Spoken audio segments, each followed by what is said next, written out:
Assalamualaikum warahmatullahi wabarakatuh.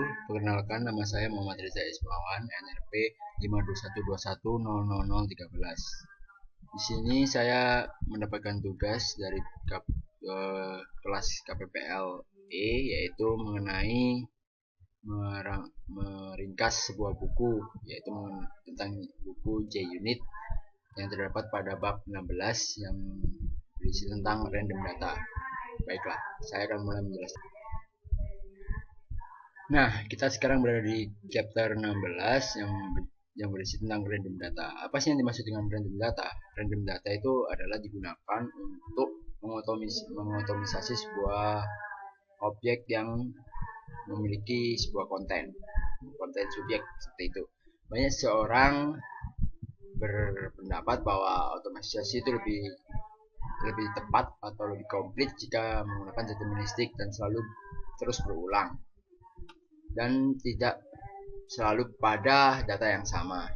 Oleh karena itu, di sini disarankan untuk menggunakan variasi data yang cukup banyak. Makanya kita butuh menggunakan otomisasi untuk meningkatkan kemungkinan. Kita harus mengecek beberapa bug dari otomatisasi tersebut. Di sini terdapat dua simple random method. Yang pertama Java Auto Random dan Math Random. Di sini memiliki fungsi masing-masing. Ini pada data random itu memiliki 3 keuntungan, yaitu kita harus tidak pernah menggunakan automasi code, lalu kita bisa mengurangi kelambatan dari inisiasi, serta kita bisa mengurangi kerja yang cukup berat dari suatu codingan. Yaitu pertama Java Auto Random yang sering kita gunakan atau biasa kita kenal Java util petik bintang, maksud saya bintang atas. Lalu Math Random ini digunakan untuk melakukan prosedur random, penghitungan terutama. Di sini contohnya Math Random. Ini Java Auto Random terdapat dari boolean long, int, double, float, dan pipe. Setelah kita dapat memanggilnya, ini salah satu inisialisasinya, yaitu random generate new random. Dan ini contoh pemanggilannya. Nah, kita akan masuk kepada contoh. Contoh ini kita menggunakan dua contoh, yaitu metode nextInt dan nextGaussian. Baiklah, sebelum kita memasuki nextGaussian, saya akan memberikan contoh, yaitu random integer. Apa yang dimaksud dengan random integer itu? Yaitu suatu metode yang digunakan kita untuk mengenerate dari mulai angka berapa sampai angka berapa. Contohnya ini saya akan mengenerate 10 angka dari 0 sampai 99. Kita run. Random integer ya.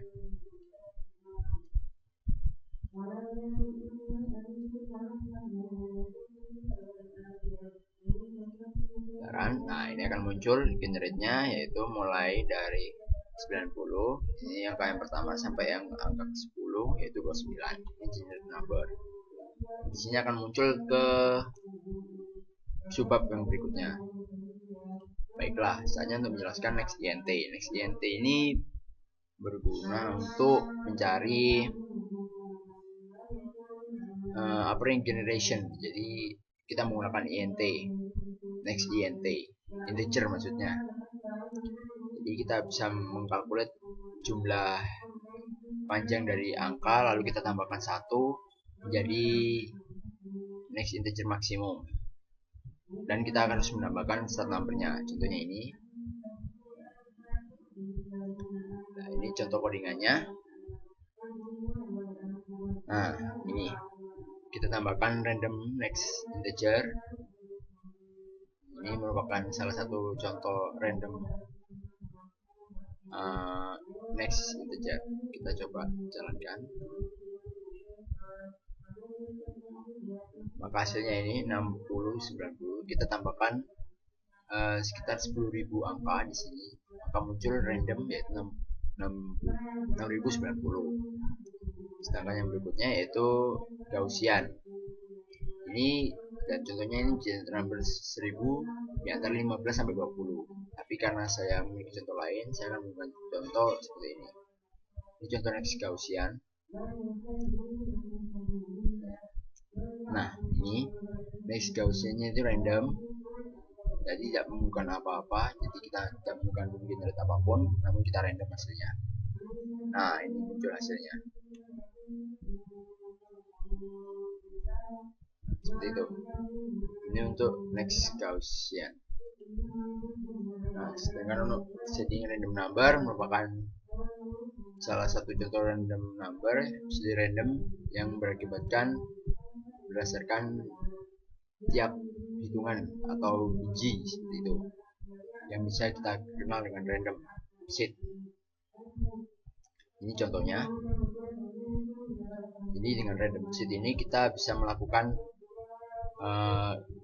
menggunakan random number to generate random string.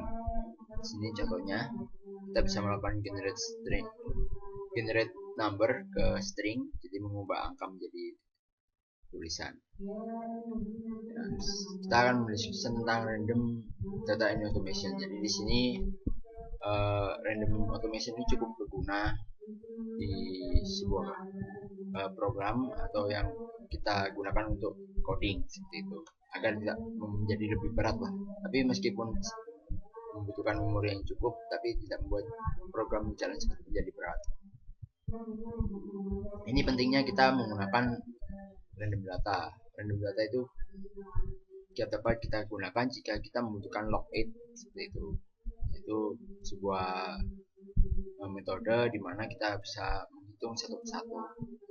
Jika kita menggunakan sistem output lain, maka akan banyak yang muncul. Makanya kita menggunakan random data. Jadi seperti itu. Ini kita bisa menggunakannya dalam otomatisasi seperti itu. Kesimpulannya, jika kita melihat dari contoh di atas mengenai next Gaussian serta next integer, kita bisa melihat kegunaan yang cukup besar, dan kita bisa mengenerate dari yang kecil, angka yang kecil menjadi fungsi ke dalam generate yang lebih komplit yang berupa kumpulan data seperti itu. Sekian penjelasan bab 16 dari buku Jeyun mengenai random data. Kurang lebihnya mohon maaf. Wassalamualaikum warahmatullahi wabarakatuh.